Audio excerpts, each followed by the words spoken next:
கிட்டத்தட்ட 40 ஆண்டுகளை கடந்து தமிழ்நாடு காங்கிரஸ் கமிட்டிக்கு தலித் தலைவர் ஒருவர் நியமிக்கப்பட்டிருக்கார். சட்டப்பேரவை காங்கிரஸ் கட்சி தலைவர் செல்வ பெருந்தகையை தமிழ்நாடு காங்கிரஸ் கமிட்டி தலைவராக நியமித்து அந்த கட்சியினுடைய பொதுச் செயலாளர் KC வேணுகோபால் பிப்ரவரி 17ஆம் தேதி அன்னைக்கு அறிவிப்பு வெளியிட்டார். கடந்த 17ஆம் தேதி மக்களவை தேர்தலுக்கு இன்னும் குறுகிய காலமே இருக்கக்கூடிய சூழ்நிலையில தொகுதி பங்கீடு, வேட்பாளர் தேர்வு, உட்கட்சி பூசல், மற்ற தலைவர்களுக்குள் இணக்கமின்மை உள்ளிட்ட பல சவால்கள் செல்வ பெருந்தகைக்கு முன்னே இருக்கக்கூடிய நிலையில அழுத்தங்களை எப்படி அவர் எதிர்கொள்ள போகிறார் என்ற கேள்வி எழுந்திருக்கு.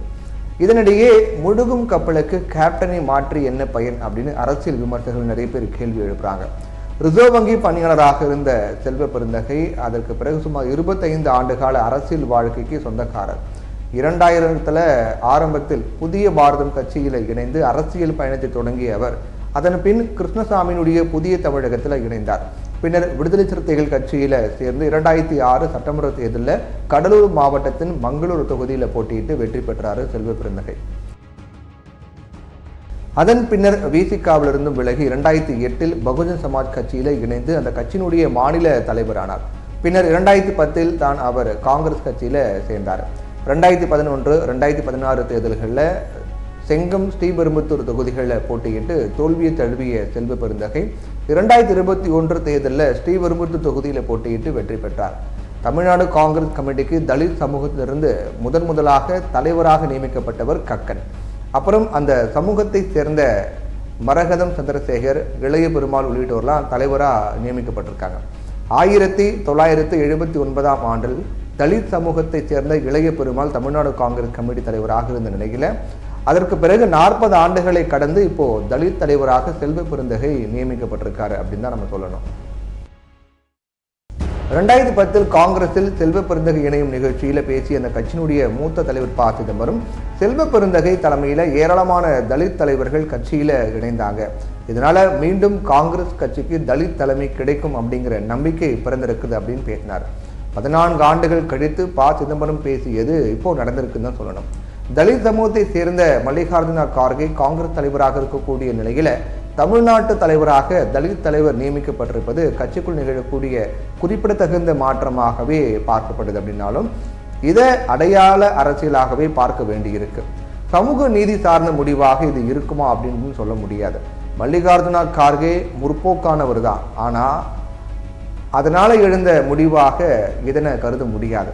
பொருளாதார ரீதியில் பின்தங்கிய முன்னேறிய சமூகத்தினருக்கு 10% இடஒதுக்கீடு வழங்குவதில் காங்கிரஸ் சமூக நீதி சார்ந்து முடிவு எடுக்கல.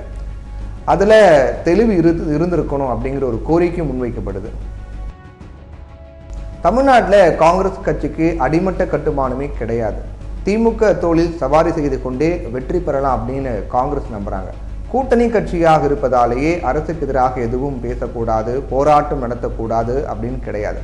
ஆனா காங்கிரஸ் ஆளுங்கட்சி குறித்து பேசுவதே கிடையாது. இப்போ நியமிக்கப்பட்ட தலைவருக்கு மற்ற தலைவர்கள் பலரும் ஒத்துழைப்பு தர மாட்டாங்க. தலைமையே மாற்றுவதாலேயே எல்லாவற்றுக்கும் தீர்வு கிடைக்காதுன்னு சொல்லலாம். கப்பல் முழுகும் போது கேப்டனை மாற்றி என்ன பயன் அப்படிங்கிற கேள்வியும் ஒரு சில பேர் முன்வைக்கிறாங்க. கடந்த 2019 மக்களவை தேர்தலில் திமுக கூட்டணியில் அந்த கட்சிக்கு தமிழ்நாட்டில் 9 தொகுதிகள் ஒதுக்கப்பட்ட நிலையில 8 தொகுதிகளில் வெற்றி பெற்றது. 2021 சட்டமன்ற தேர்தலில் காங்கிரசின் வாக்கு வங்கி 4.27 விழுக்காடு தான். இப்போ 5 விழுக்காட்டிற்கும் குறைவான வாக்கு வங்கியோட தான் காங்கிரஸ் இருக்கு. மற்ற தலைவர்களோட இணக்கத்தை ஏற்படுத்துவது செல்வ பெருந்தகைக்கு சவாலாக இருக்கும். காங்கிரஸ்ல கோஷ்டி பூசல் நகமும் சதையுமாக இருக்கு. செல்வ பெருந்தகையை நியமித்ததற்காகவே 4 பேர் வெளியே செல்வதற்கும் வாய்ப்பு இருக்கு. யாராவது சில பேர் வெளியே போவாங்க, அதுக்கு வாய்ப்பு இருக்கு. உட்கட்சி தேர்தல் மூலம் தேர்ந்தெடுத்ததால் மற்ற தலைவர்களும் தொண்டர்களும் மதிப்பார்கள். உட்கட்சி பூசல், அதாவது உட்கட்சி தேர்தல் மூலமா தேர்ந்தெடுத்தா தலைவர்களும் மற்ற தொண்டர்களும் மதிப்பாங்க. ஆனா நியமனம் செய்திருப்பதால எவ்வளவு பேர் அவரை ஏற்றுக்கொள்வாங்க அப்படிங்கிறது போக போக தான் தெரியும். 5 ஆண்டுகளாக தமிழ்நாடு காங்கிரஸ் கமிட்டி தலைவராக இருந்த KS அழகிரியை மாற்றணும் அப்படிங்கிற குரல் கட்சிக்குள்ளேயே கடந்த 2 ஆண்டுகளாக எழுந்து வந்துச்சு. கட்சியை வளர்ப்பதற்கான வேலைகளை காங்கிரஸ் தலைவர்கள் செய்வது கிடையாது. இதற்கு முன் இருந்த KS அழகிரி எத்தனை ஊர்களில் காங்கிரஸ் கொடியேற்றி வைத்தாரு, பூத் கமிட்டி அமைத்தாரு. 1967க்கு பிறகு இன்னும் காங்கிரஸ் தமிழகத்தில் எழுந்திருக்க முடியாத நிலையில தான் இருக்கு. திமுக கூட்டணியில மக்களவை தேர்தலில் 10 சீட்டுகள், சட்டமன்ற தேர்தலில் 25 சீட்டுகள் அப்படிங்கிற நிலையில தான் இருக்கு. அதுவும் குறிப்பிட்ட நபர்களுக்காக, வாரிசுகளுக்காக சீட் கேட்குது. இப்படி இருந்தா கட்சி எப்படி வளரும்? தமிழ்நாடு பாஜக தலைவர் அண்ணாமலை கடந்த சில மாதங்களாகவே மாநிலம் முழுவதும் என் மண் என் மக்கள் அப்படிங்கிற பெயர்ல பாத யாத்திரை போயிட்டு இருக்காரு. ஆனால் காங்கிரஸ் கட்சி பல ஆண்டுகளாகவே தமிழகத்தில் அமைதியாக இருப்பதாக அரசியல் விமர்சகர்கள்லாம் கருத்துக்கள் முன்வைக்கிறாங்க.